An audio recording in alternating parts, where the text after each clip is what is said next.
And we're back. And by we're back, I mean I'm back, of course. Sorry that I disappeared, but my family was in town and we just had so much fun, but now I have so much catching up to do. Let's talk comics.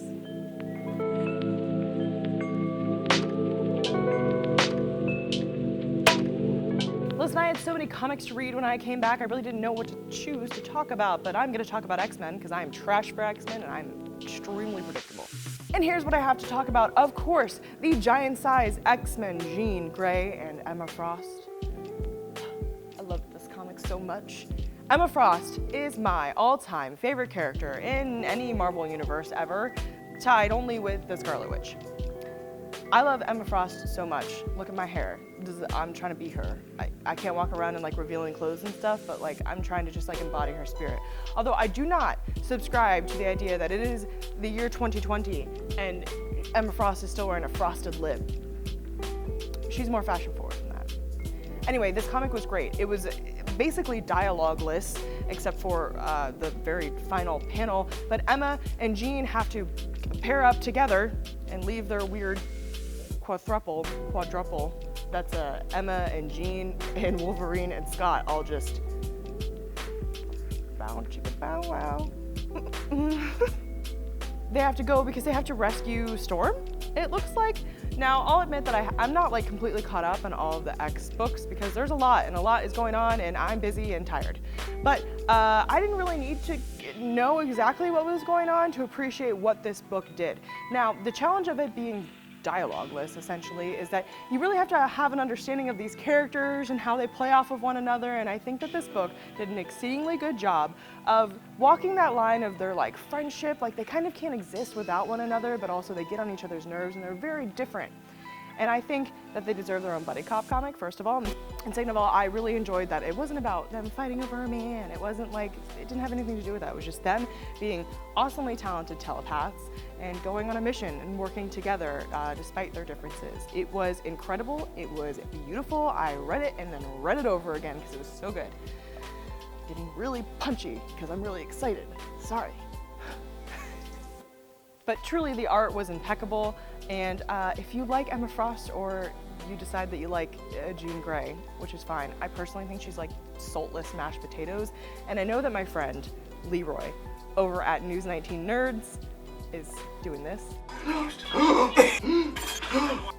But I don't care, Jean is boring. But if you like them, especially Emma Frost, you should pick up this comic and give it a read. It is a quick study because there isn't much to read, but there's so much to admire, and you really get just a good grasp of these ladies and their relationship together, which I personally love. So thank you so much for this gift from the gods. Now the second comic I picked up is Wolverine #1, and this is a really long comic. I feel like it took me an age to read, but it was exciting. I typically don't care about Wolverine comics because I don't care about Wolverine, and not like in a malicious way. I like Wolverine, I just don't typically pick up his comics to read them. I've read a few things. I've read some Old Man Logan, and I like the Logan movie, it makes me cry. But it's just not something that's typically in my pull box, but I figured it's a #1, I should give it a read. And it was really interesting. It was, again, like a little confusing, like I feel like all of the new X-Men comics that have come out have been. Maybe I'm stupid, I don't know. Don't answer that. This one is weird. It's vampires and mutants and Dracula. This is the second comic I've read in recent times that has Dracula in it. I don't understand that impulse, but okay. And also a drug trade. Weird stuff. And maybe this is my lack of extensive knowledge of comic books. I'm not one of those people who has like a Rolodex in their mind. Like you meet some of those people and they're like, yeah, an issue, whatever. So-and-so did whatever.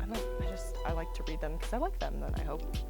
That's why you're here, because you like to read them too. So there's this weird storyline with Wolverine going to fight some vampires.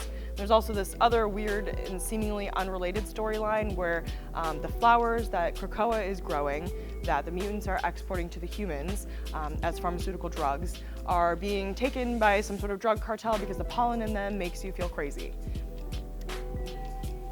Mutants in a drug cartel? I'm interested, but it's weird. You know it's weird.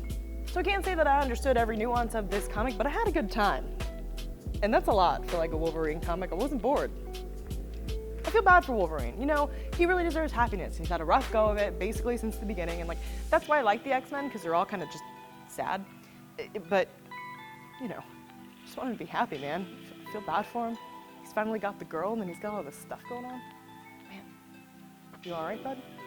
So I'm down for this weird mutant drug war thing, but I don't know. I might pick up the second one. I actually really enjoyed it. But the takeaway from this is read that Jean Grey and Emma Frost special and give me more. I need more, please. Inject it into my veins. I need more. And look, I'm gonna be playing some catch up for a little bit, but if you have any suggestions of things that I should be reading, please let me know. And next week we will turn to our normally scheduled thing where I've read some comics and I'll talk to you about them and I'll tell you what I'm gonna get next week. But for now, I'm just catching up on stuff. We've got some other stuff to record, so thank you so much for missing me.